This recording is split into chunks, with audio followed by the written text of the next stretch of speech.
Pedro Pate, Los muchachos del Memphis. Polanco, el ciguapo, primera base. Estábamos jugando pelota frente al mar, cuando de pronto vimos un barco entrando en tierra, enfilando hacia nosotros como un fantasma monumental y gris. Yo, que corro igual de espalda que de frente, me quedé con el madero al hombro, boquiabierto, sin sentir siquiera el pelotazo en la cabeza. El barco venía por encima de las aguas y casi lo vimos deslizarse hasta el campo de juego. Nadie corrió ni se movió de su posición. A lo lejos, el mar estaba poblándose de náufragos, mientras nosotros permanecíamos con los guantes en las manos, buscando otro cielo donde jugar. J. Kansen, el niño manco, jardinero central. Había sido su idea, o más bien su audacia, la que nos impulsó a ir todas las noches al Memphis, encallado a 100 pies de la costa. Para no llegar a nuestras casas todos mojados, nos desnudábamos y guardábamos la ropa entre las piedras de los acantilados. Nos íbamos a nado, de tres en fondo, susurrando nuestros nombres a cada brazada. Adelante iba el niño manco, nadando con su único brazo, haciendo espumas con su muñón, más veloz que todos nosotros en el agua y en el terreno. Él decía que un tiburón, pero todos sabíamos que había perdido el brazo en las muelas de un trapiche. Aún así, era el cuarto bate y el capitán del equipo. Los infantes de Marina le habían enseñado a jugar béisbol en el patio de la fortaleza Osama. Los conocía bien y entendía su idioma. Quizás por eso fue el único que no se alarmó la primera noche que nos aventuramos al Memphis, cuando vimos flotando a nuestro lado el antebrazo de un marino tatuado con un ancla enorme y morada. El antebrazo iba en dirección contraria a la nuestra y se esforzaba en llegar a la costa. Ese es Mackenzie Blue, no lo toquen, dijo el niño. Viene en el horizonte, vive en el horizonte. Ravelo, la plaga, tercera base. Desde el sarampión hasta la papera, incluyendo los dolores de muelas y los catarros, todas las enfermedades nos la había transmitido sin contemplaciones y con la misma intensidad y virulencia con que él mismo las había sufrido. Nadie quería caminar a su lado ni pasar por su calle, pero desgraciadamente casi todos vivíamos en un mismo barrio y a cada vuelta de esquina nos topábamos con sus erupciones, su flema y su fiebre. No hubo manera de expulsarlo del equipo. Cuando jugábamos sin él, alguno de nosotros se rompía una pierna o un brazo, o se perdía nuestra única pelota, o caía un aguacero que nos enlodaba hasta los sueños. Que venga el azaroso ese de Ravelo, decíamos, y volvía a salir el sol. Al principio nadie quería llevarlo al Memphis, pero un buen día se presentó afirmando que había ido solo y que había visto una sirena en los camarotes. Tancreto Rondón, el ñoño, jardinero izquierdo. La verdad era que estaba muy nervioso. Mi papá acababa de comprar un Forti, último modelo, 1916, y había decidido llevarme al farallón para iluminar con los faroles el lugar del siniestro. Había muchos carros estacionados en la playa, incluso por los acantilados, proyectando sus luces hacia el barco en busca de algún náufrago o sobreviviente. Todavía una semana después de haberse varado el Memphis, mi papá seguía prestando sus luces a la tragedia. Los primeros días yo creía que él estaba realmente condolido con la desaparición de más de 40 marinos, pero una noche oí a mamá decirle que estaba bueno de exhibir el carrito, que ya todo el mundo lo había visto y sabía que era el primer Forti que rodaba por las calles de Santo Domingo. No era, sin embargo, las jornadas de rescate lo que me preocupaba, sino el temor de que fueran a sorprender a los muchachos yendo y viniendo del Memphis en unos abordajes impúdicos y vandálicos, de los cuales yo también era cómplice. Mustafa Rancel, el turco Midas, para corto. La tentación del saqueo salió de él. No había duda, aunque lo llamara sobras de rey. Fue Mustafa Rancel el que nos propuso que nos lleváramos todos los humanamente transportables del barco. Hasta la chatarra se venden, nos dijo, mirando con avidez el inmenso casco cuarteado del Memphis. Para empezar, abrió baúles y maletas abandonados, seleccionó uniformes y polainas y nos sugirió que recogiéramos todos los chalecos salvavidas que encontráramos en el crucero de guerra. Cualquier descamisado lo comprará, aventuró a decir, presumiendo que los chalecos salvavidas eran más prácticos y duraderos que cualquier vestimenta convencional.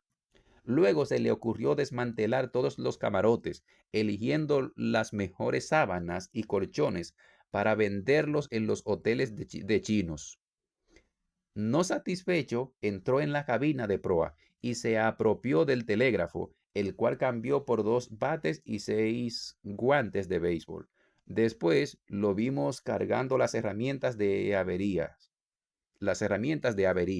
apuntando y borrando en el libro de bitácora cálculos insospechados. Finalmente, cuando le mostramos un pesado vargueño donde había varias banderas norteamericanas, nos dijo, casi desdeñando la mercancía, enróllenlas, las venderemos como alfombras. Lupo Navarro, el soñador lanzador.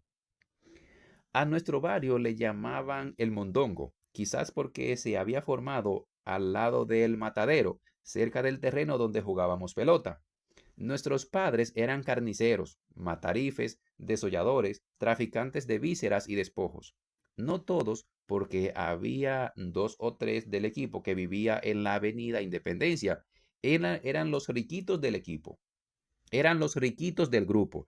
Sus papás tenían carros, casas con balcones, jardines que llegaban hasta el mar y no cagaban en letrinas, sino en inodoros portátiles que, según ellos, se los habían comprado a los infantes de marina.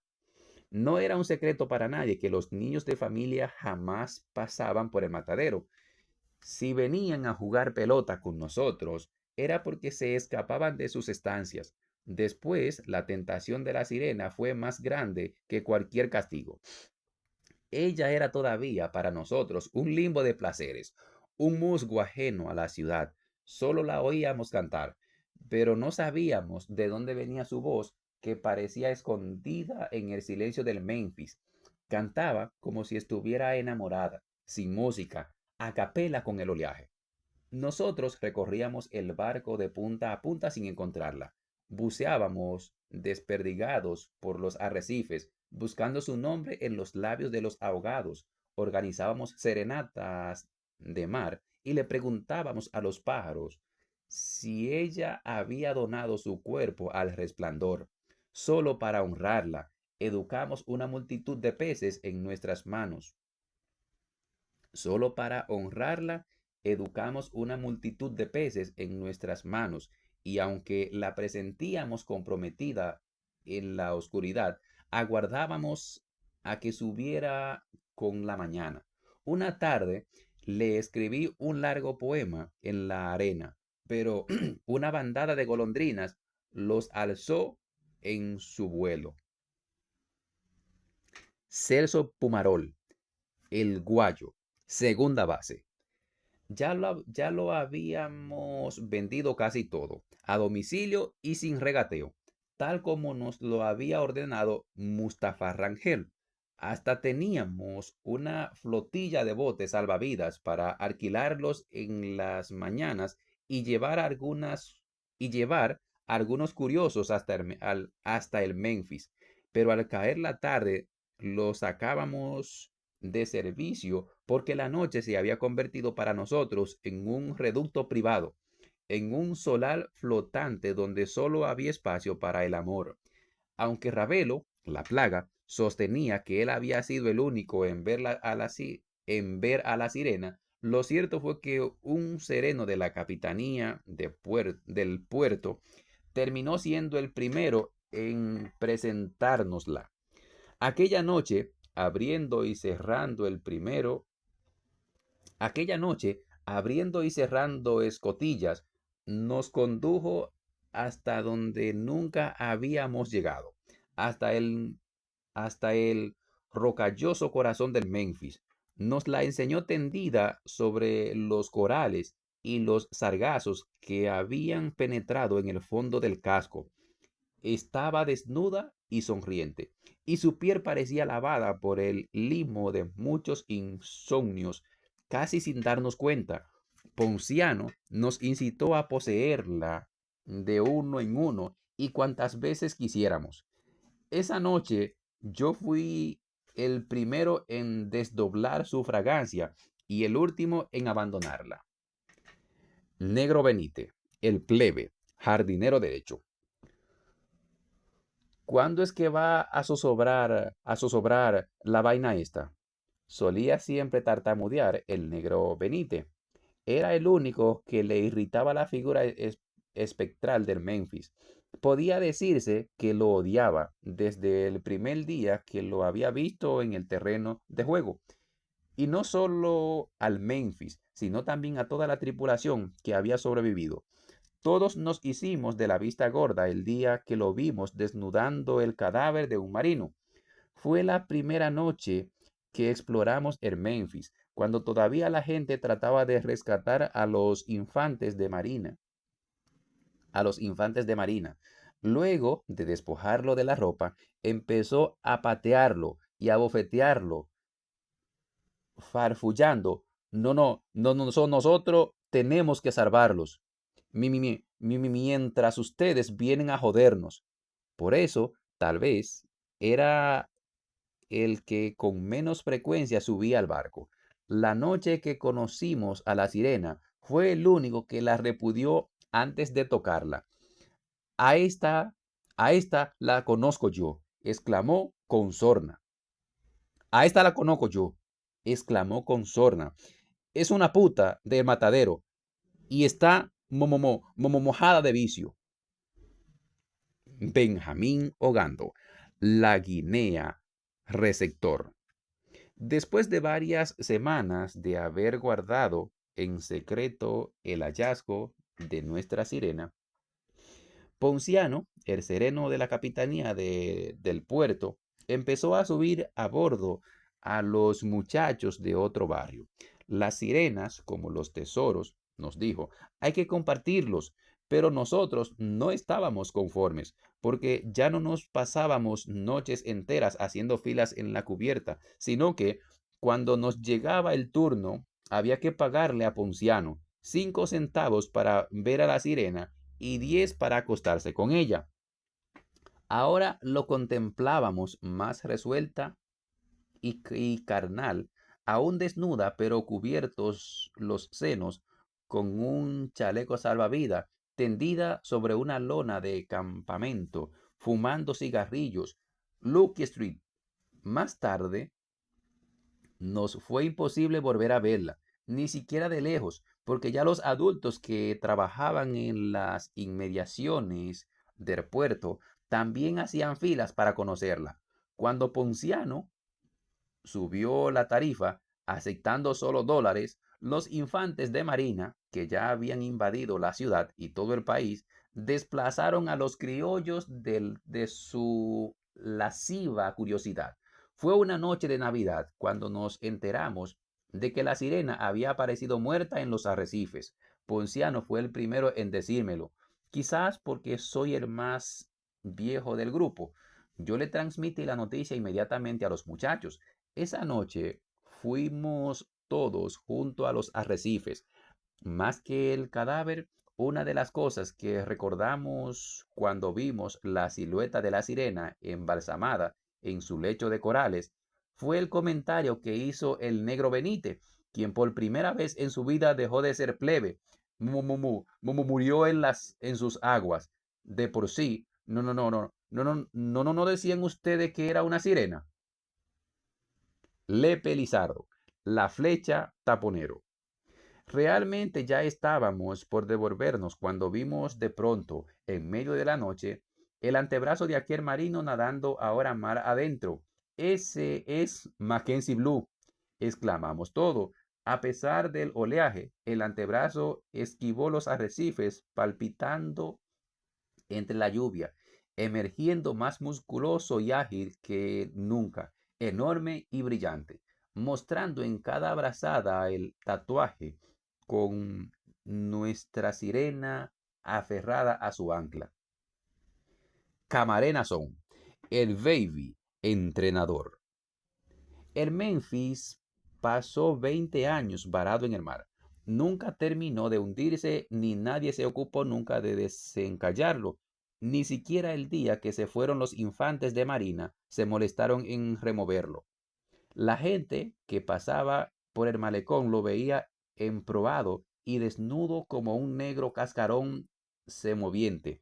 Muchos lo contemplaban con indiferencia, otros con desprecio, incluso algunos con indignación y asco, sobre todo los que ya sabían que el Memphis, con el paso de los años, se había convertido en una madriguera de rateros, en un escodrijo de chulos y prosenetas, y que se daban cita en la madrugada para violar y pervertir menores, para repartir la mercancía robada, para secuestrar y torturar a los adversarios del régimen. En el Memphis sentó residencia la escoria. Fue lo último que oímos a mi espalda. Fue lo último. En el Memphis sentó residencia la escoria. Fue lo último que oí a mis espaldas. Salcedo de Jesús, Cicote, Cabargat, Cargabates. Cada día más un olor envenenado, sulfuroso, nauseabundo, invade al Memphis. Las ratas cruzan por las bordas desvencijadas, por la sala de calderas, por el cuarto de máquinas, bajan y suben por las escortillas, bajan y suben. Sarcedo de Jesús, Cicote, Cargabates. Cada día más un olor envenenado, sulfuroso, nauseabundo invade a Memphis. Las ratas cruzan por las bordas desvencijadas, por la sala de calderas, por el cuarto de máquinas, bajan y suben por las escotillas. En noche, en noches de luna llena se ilumina la nueva podredumbre de sus inquilinos, mendigos, dementes, soplones y calieses de tugurios, riferas, crapulosas y prostitutas fétidas que aguardan su turno para abordar antes del amanecer. El Memphis es una cloaca seca por donde se arrastran los delincuentes más sádicos y depravados, el, el AMPA de la ciudad. Así nos llamaban ahora, y es verdad, pero se olvidan que alguna vez fuimos inocentes, hace mucho tiempo ya, antes de que asaltaran nuestro cielo, cuando éramos muchachos y jugábamos pelota frente al mal. Salcedo de Jesús, Cicote, Cargabates.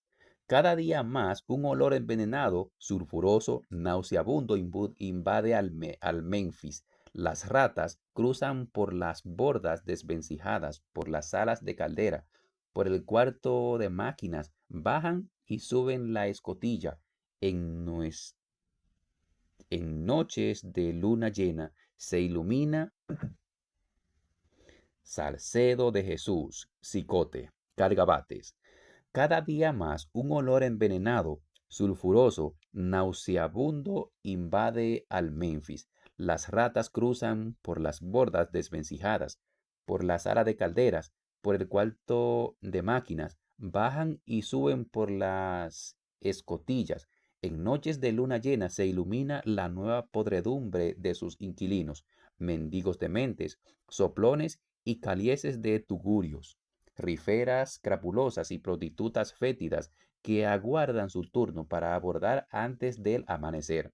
El Memphis es una cloaca seca por donde se arrastran los delincuentes más sádicos y depravados, el AMPA de la ciudad. Así nos llamaban ahora.